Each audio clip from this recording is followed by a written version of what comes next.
Hello everybody and welcome back to my channel. I hope you're having a great day so far. Happy Sunday everybody. Now before we get into the video, be sure to subscribe to my channel and click the notifications bell. And let's get this video to 5,000 likes if you think that Congress should pass a second stimulus check of $1,200 before the end of the year. Senator Joe Manchin just had an interview with Chris Wallace. And let's hear what he has to say about his second stimulus bill and your $1,200 stimulus checks. By the way everybody, who do you think is to blame for holding back the stimulus payments? Is it the Republicans or the Democrats? Tell me what you think in the comments down below. It looked then like it might sail through, but no longer. Joining us now from West Virginia, Senator Joe Manchin, a leading member of the Gang of Eight, pushing that plan. Senator, is the Gang of Eight's compromise, $908 billion, is that plan now dead? And is there a chance that Congress may leave town for the year without passing any COVID relief at all? Well, first of all, Chris, the plan is alive and well, and there's no way that we're going to leave Washington without taking care of the emergency needs of our people. And that's all over our country, in my state of West Virginia too. They're all hurting everywhere. But it seems you've got, and I'm going to get into some specifics in a minute, you've got the president pushing one plan, Senate Majority Leader McConnell pushing another, Nancy Pelosi and the Democrats a third. It seemed, as I say, a week ago, like maybe they were all going to come together behind your plan. There's an awful lot of talk that negotiations have fallen apart. Well, here's the thing. It hasn't fallen apart. We've been meeting day and night for the last month. We were on the call all day yesterday. We get on the call again this afternoon to finish things up. We'll have a bill produced for the American people tomorrow, $908 billion. Now, Chris, the bottom line is there's a lot of parts to this bill. And in the spirit of compromise, you have to work through all of that. But at the end, you can't let the perfect be the enemy of the good. There's going to be, individually, if you put a bill up, there's some of the members wouldn't vote for certain parts of the bill. But when you put them all together and look at the good it does for our country in the most emergency way that we need it, this is only till April the 1. We're trying to get through the toughest first quarter of our country that we've ever faced. And we've got people without nutrition, we have people without shelter, we have people without paychecks, they're unemployed, we have hospitals that are being overburdened, we have healthcare workers, we have schools that need to be attended to. This covers all of that, and we give all the small businesses a chance to survive until the first quarter. By then, we should come out with a vaccine that should be helping us, and Joe Biden will be our president and make a determination what more is needed. This is strictly an emergency measure. Yeah, but I just want to make it clear, the bill you're talking about tomorrow is a bill that the Gang of Eight agrees on. You don't have majority support in the Senate. You don't have majority support in the House. Let me ask you about some of the alternatives that are out there now. And let's, if you don't mind, a lightning round, quick questions, quick answers. President Trump says President Trump says, forget the unemployment benefits, just send a single stimulus check, $600 to each American. Is that a good idea?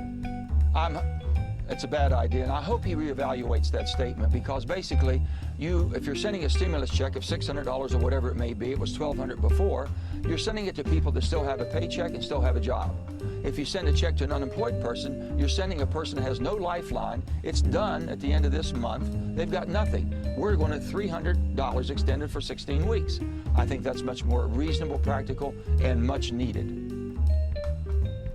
All right, Republican leaders still want some liability protection for businesses, so people, when they go to a restaurant or a school or whatever, can't then sue and say, you gave me COVID. Democrats still want a lot of aid to cities and states, but the Republicans don't like the Democratic idea, the Democrats don't like the Republican idea. Is that still the holdup? Well, the spirit of compromise is this. Everybody's not going to get what they want. We can get something we could all live with, but we're putting a product forward. It's going to go forward with everything, hopefully, in it. You'll see a complete bill tomorrow before the end of the day. Well, then you can choose if you like it or not. Vote for it or vote against it. Look at the good it does as a whole, not an individual piece. There's nobody that wants a business to be litigated out of business. They're going to be tough enough just surviving. On the other hand, we don't want to throw caution to the wind that the businesses aren't safe places to work, the workers not protected, and the people that patronize these places of businesses are not in a safe environment. We have to take all that in consideration, do the best we can. I remind you this, it's for a short period of time. A short period. We're not changing the tort laws forever.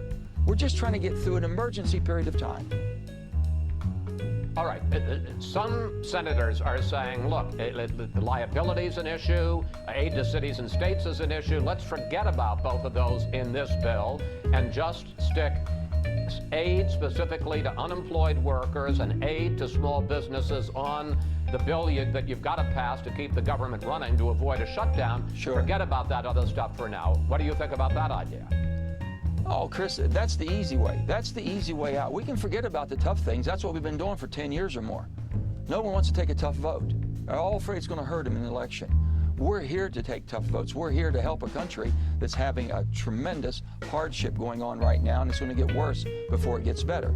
So with that being said, that's the easy way. We can drop off both liability and drop off aids to states.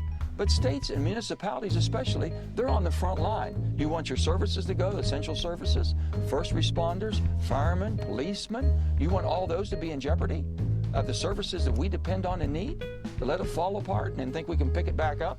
You want the airlines to collapse? You want all these things to go by the wayside. We don't. We're going to make the tough selection. Now, if the rest of the caucus won't go along with it, they'll decide what they can throw out. If the leaders can't come together, but we worked as a bipartisan group and we've grown over the month. We've got a good product that's been vetted in so many different ways. And the only thing I can tell you, we've done what this place is supposed to do. We've worked together. We didn't work apart and condemn each other and point fingers at them. We've got a good product, and we want the American people to know that in America, we can do it in a bipartisan way. We can do it, and we're going to do it. Senator Manchin, you've done a very good job of selling your plan. You have not done a good job of convincing me, though, it's going to get passed by Congress in the next week. Well, there's no guarantee. There's 535 people that have to vote. 535. I can't guarantee they're all going to vote for it and pass it, but I can tell you one thing. What's the alternative? What are you going to do? We've given 1 month. Day and night, our staffs have worked around the clock. We've done everything we can to put an all-inclusive product together. Pick whatever part you like, whatever part you don't like. Put it all together or take it as a whole. We're going to give it to you the way we think the American people need it. In an emergency situation, we need this legislation. Senator Manchin, I want to switch to just one other subject. We got Sure. less than 2 minutes left. Do any of Joe Biden's nominees, members of his team, give you heartburn? For instance,